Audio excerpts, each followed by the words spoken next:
According to the Quran, Muhammad was accused of stealing various stories. For example, in Quran 25:5 we read, "And they say, legends of the former peoples which he has written down, and they are dictated to him morning and afternoon." The fact of the matter is many stories of the Quran have been traced back to various uninspired texts. That much of the Quran was plagiarized from earlier uninspired Jewish, Christian, and Gnostic texts has been proven in W. St. Clair Tistall's book, The Original Sources of the Quran, and other works.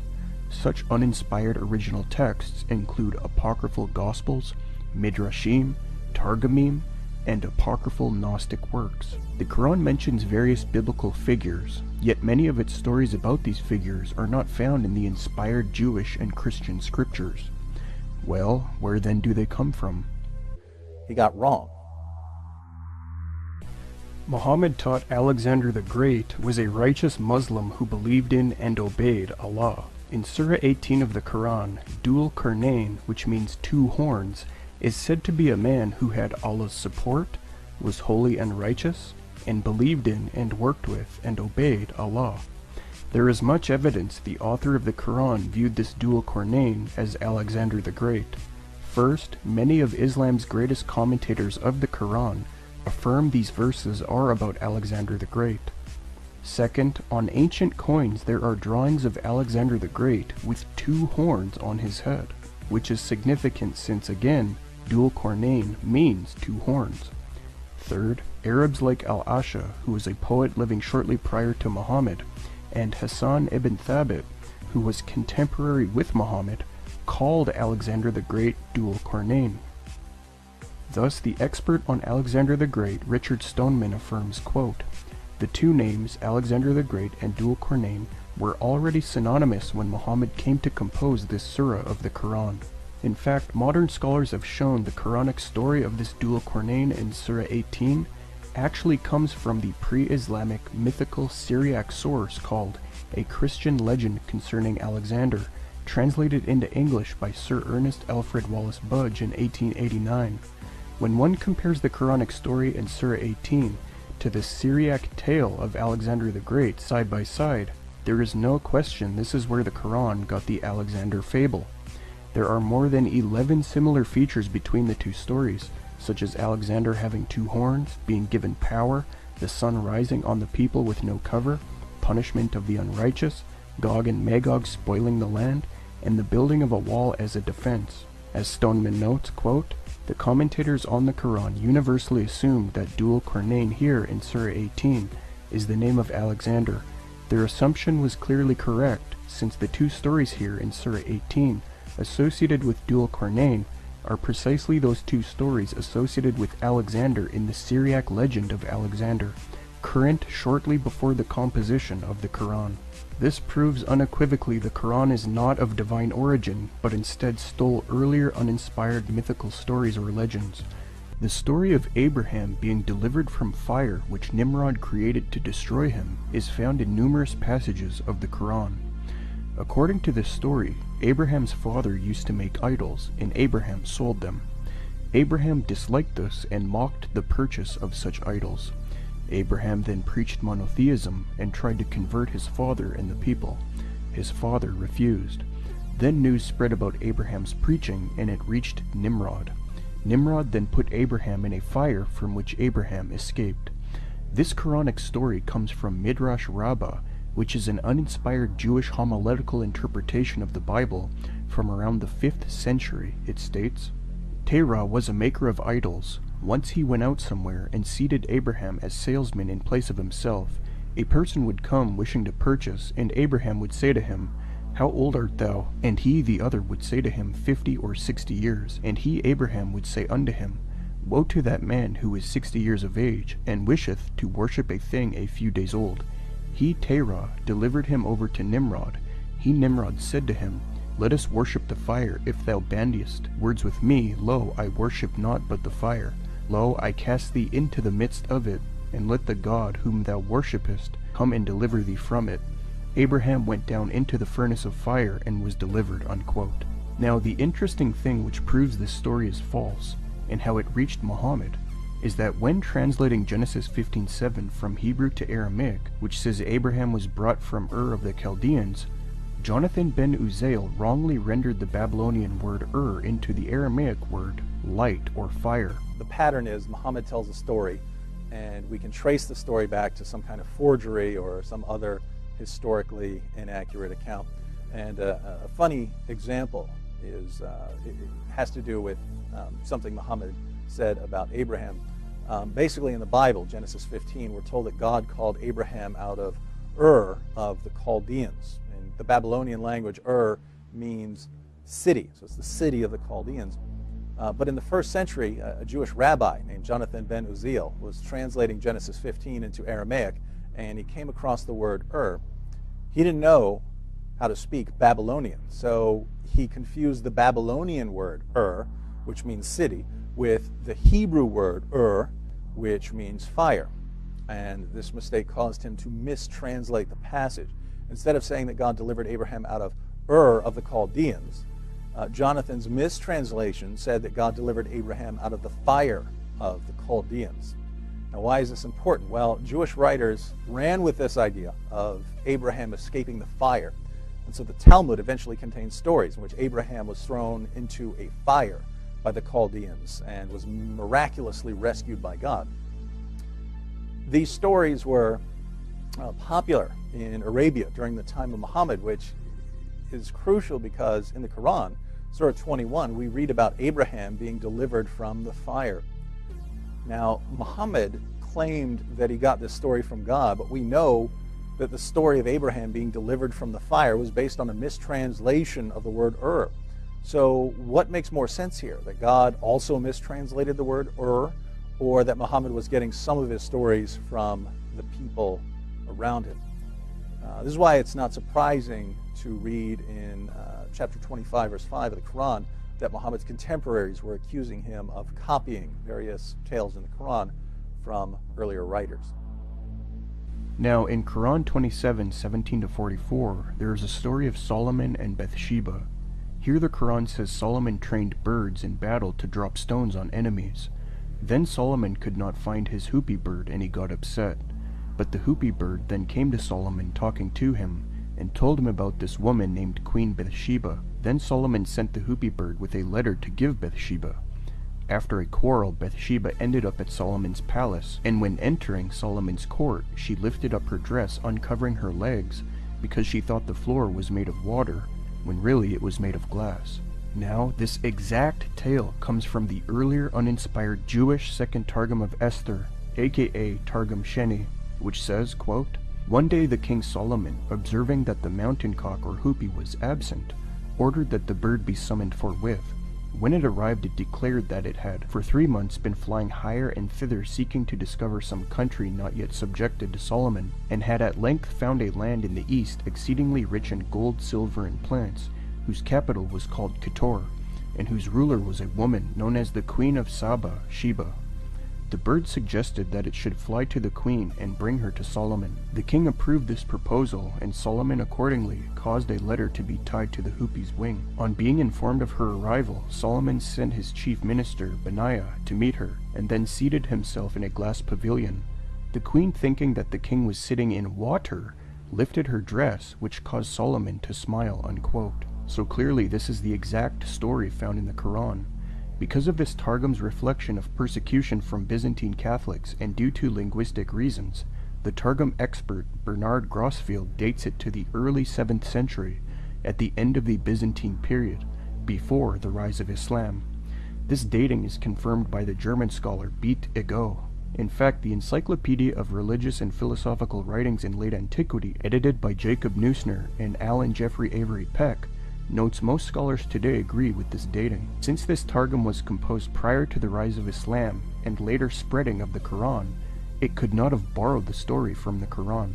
The Quran borrowed the silly tale from the Targum orally. Now in Quran 19:22-26, a story is told of Mary being pregnant with Jesus and then traveling to a far place to give birth, where she then rests under a palm tree. God tells her to shake the trunk of the tree so dates would drop from it. Then she ate and drank and became refreshed. This tale is found in the uninspired apocryphal book, the Gospel of Pseudo-Matthew, aka History of the Nativity of Mary and the Infancy of the Savior.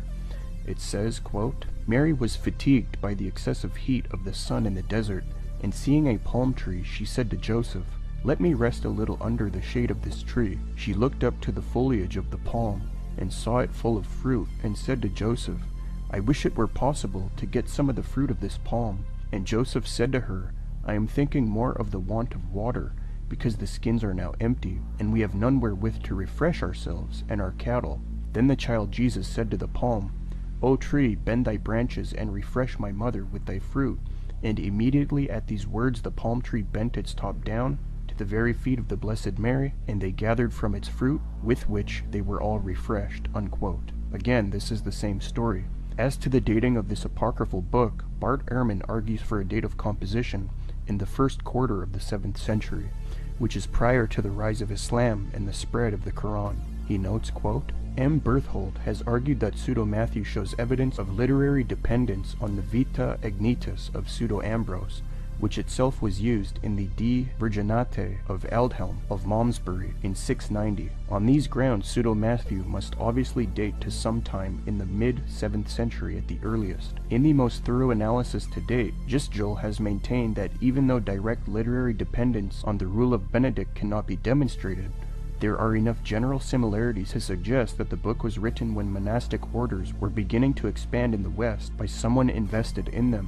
Largely on these grounds, he makes a convincing argument that the text was produced in the first quarter of the 7th century by a monk in the Latin-speaking West. Unquote. Thus again, we have the Quran orally borrowing fables from uninspired earlier books. Next, in various Quranic verses, we see Jesus speaking in his cradle. For example, Quran 19:29-30 says, quote, But she pointed to him. They said, How should we speak to one who is a child in the cradle? He said, I am indeed a servant of Allah. He has given me the book and made me a prophet, and he has made me blessed wherever I may be, and he has enjoined on me prayer and poor rate as long as I live. The idea of Jesus speaking to his mother from his cradle comes from the Arabic Gospel of Infancy of the Savior. In that document we read, quote, Jesus spoke, and indeed, when he was lying in his cradle, said to Mary his mother, I am Jesus, Son of God, the Logos, whom thou hast brought forth, as the angel Gabriel announced to thee, and my Father has sent me for the salvation of the world. Unquote. Muhammad simply altered the wording to fit his theology. This document is dated from the 5th to 6th century.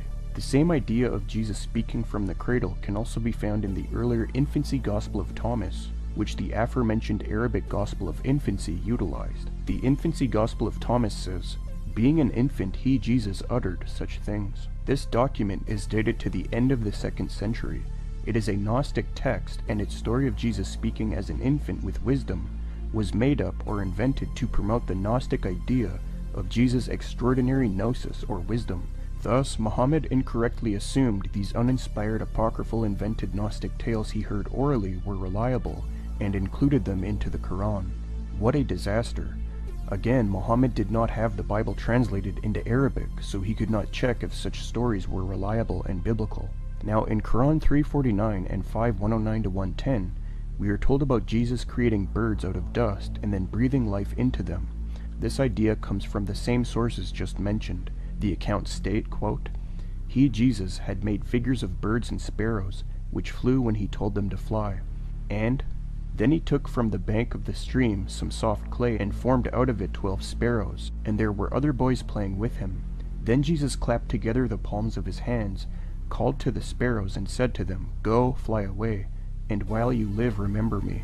Now in Quran 18:8-25, we are told about the legend of the companions of a cave. In this story, a group of 7 youths and their dog take refuge in a cave from danger, and miraculously they are able to sleep in it for about 300 years, after which they wake up and leave. This legend of 7 sleepers or companions in a cave actually comes from 2 uninspired Syriac homilies of Jacob of Sirach in the late 6th century, as well as Gregory of Tours' Latin version from the late 6th century. The story spread rapidly into other languages after its composition, showing how attractive the silly legend was. Lastly, the story of Iblis, i.e. Satan and Adam, is found in various texts of the Quran. In this tale, God commands the angels to prostrate before Adam, but Satan refuses because he said he is better than Adam, since Adam was only created from clay. Then Satan is expelled from heaven. Now, the expert on Quranic origins and oral composition, Andrew Bannister, tells us which uninspired pre-Islamic texts this story comes from. Quote, "The oldest extant version of this story is found in the Vitae Adei et Evei, 13.1 to 16.3, which some scholars argue could originally be as old as 100 BC, although the current Latin text dates to circa AD 400. In this version, the story is told in the first person, with Satan explaining to Adam why he was cast out of heaven. Satan reports that it was Michael who had brought Adam before the angels and commanded them to worship him. Satan refused, protesting that Adam was younger and inferior, so Adam should be worshipped by him. Michael continued to insist upon obedience, but Satan and many angels refused, following which God cast them out of heaven. There are many Jewish versions of Iblis and Adam, including allusions to the tale in both 2nd Enoch, and a myriad rabbinic uses of the story. Ginsburg discusses these, several of which combine it, and the account of Adam naming the animals, as does Surah 2. Satan protests to God that he and the angels had been created from Shekinah glory itself and were now being asked to prostrate to a thing made from dust. It is at this point that God asks Satan to demonstrate his superiority by naming the animals. He fails, Adam succeeds, and Satan is cast out of heaven. Bannister also notes the story is found in some uninspired Christian documents like the 3rd century the Gospel of Bartholomew, 4:51-55, and the 6th century the Book of the Cave of Treasure. Bannister concludes, quote, "Thus it is clear that various forms of the Iblis and Adam story enjoyed a wide provenance in the centuries preceding Islam, and were well known within both Jewish and Christian communities. When the Quran emerged in the 7th century, it did so in an oral culture in which biblicist traditions were freely circulating, and thus there existed a large pool of commonly known stories and traditions to fish from." Unquote. In fact, to seal the deal, Bannister has shown the 3 common elements that appear in all 7 Quranic versions of the story are the same 3 common elements present in the pre-Islamic sources which tell the story. This proves the Quran lifted this fable from these earlier sources. Now, the only difficulty is that although all these various stories we mentioned are the same, there is no textual overlap when you examine the Quran and the stories in these pre-Islamic documents side by side. In other words, Muhammad, or someone he knew, did not copy from the original documents word for word. This is where Andrew Bannister's new research comes into play. In his groundbreaking book, An Oral Formulaic Study of the Quran, which is based on his PhD work, he proves not only that the Quran was recited and transmitted orally, but that it was actually composed orally in live performance with formulaic diction, i.e. short repeated phrases or groups of words that can be reused to express a key idea. This shows Muhammad was an oral performer or preacher, fishing from a pool of oral material in his culture, which can be traced back to these uninspired Jewish, Christian, and Gnostic texts. With the help of computerized linguistic analysis, Bannister has proven this. He notes, quote, "Oral formulaic analysis proceeds by analyzing a text looking for the presence of repeated formulaic phrases in a text. Formulaic diction is a tool frequently used by oral performers to facilitate composition at speed, live in performance. To further establish this, Bannister also established the oral culture surrounding the Quran and the existence of folk memory in Islamic sources, i.e. Muhammad's ability to produce Quranic sayings as necessity demanded it, often in response to a question or challenge from an audience. His conclusion based on his study is that large portions of the Quran were constructed live in oral performance based on earlier oral legends. Some features in the Quranic stories he brought out proving this are performance features, multiple versions of the same story exhibiting flexibility and fluidity in their telling, frequent audience asides scattered throughout the Quran, and also highly elusive referencing. He found the Quran's overall formulaic density ranges from 52.18% to 23.55%. A density comfortably beyond 20% is often considered to indicate formulaic borrowing, or that a text was composed orally from stock phrases or elements. Formulaic density refers to the percentage of a given text that consists of short, repeated phrases, indicating oral composition. He found there are 99 surahs of the Quran with a formulaic density of 20% or higher. 69 of these have a formulaic density of 40% or higher. 45 of these have a formulaic density of 50% or higher. 14 of these have a formulaic density of 16% or higher. And one surah, Surah 61, has a formulaic density of 77% or higher. This is groundbreaking and shows the Quran is not from God. Instead, Muhammad composed its surahs in performance fashion, using common oral formulas borrowed from fables or stories, traced back to uninspired apocryphal Jewish, Christian, and Gnostic texts. This destroys the Quran and Islam.